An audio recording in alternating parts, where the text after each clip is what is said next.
آب زمزم کھڑے ہو کے پینا جو ہے سنت نہیں ہے، بیٹھ کے پینا سنت ہے، لیکن یہ واحد پانی ہے کہ کھڑے ہو کے پیو تو گناہ نہیں ہوگا۔ لوگوں نے سنت بنا رکھا ہے، غار حرا میں جائیں بالکل جائیں، نفل پڑھیں، کوئی حکم تو ہے نہیں، نہ کبھی صحابہ گئے ہیں اور نہ کبھی محدثین میں۔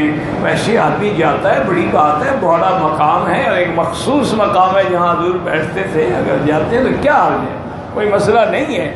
لیکن علماء نے لکھا ہے کہ جب کعبہ مل گیا تو پھر غار حرا کا کیا مقام؟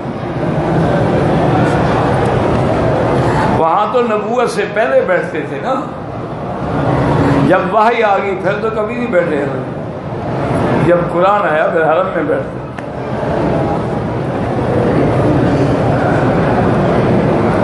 عمرے میں غلطی سے بائیں ہاتھ چھپا ہوا نہ ہو، دائیں ہاتھ چھپا ہو تو غلطی ہے، تو دم کوئی نہیں۔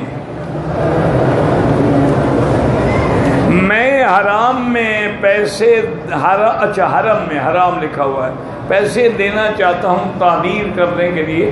اصولی بات تو یہ ہے میرا بھائی کہ الحمدللہ ان کو ضرورت نہیں ہے تمہارے پیسوں کی، لیکن آپ حرم کے دفتر میں جا کے جمع کرا دو، کسی کام میں لگا دیں گے۔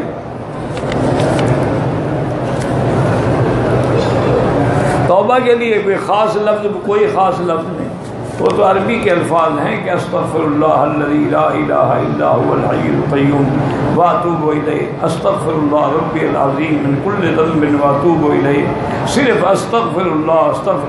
او اللہ تیری ہر بولی سمجھتے ہیں تو اپنی زبان میں توبہ کر۔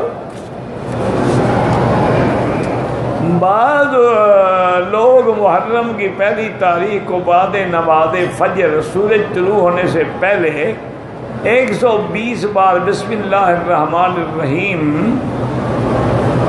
برکت کے لیے لکھتے ہیں۔ وہ کوئی نہ قرآن ہے نہ حدیث ہے نہ حضور نے فرمایا ہے۔ بسم اللہ الرحمن الرحیم کی برکت صرف محرم کی رات ہوتی ہے، آگے پیچھے نہیں ہوتی۔ بعض لوگوں نے بنائے ہوئے ہیں نا جی کہ شیعہ نہ بنے، کو شیعہ کے قریب تو آ جائے نا کسی طرح۔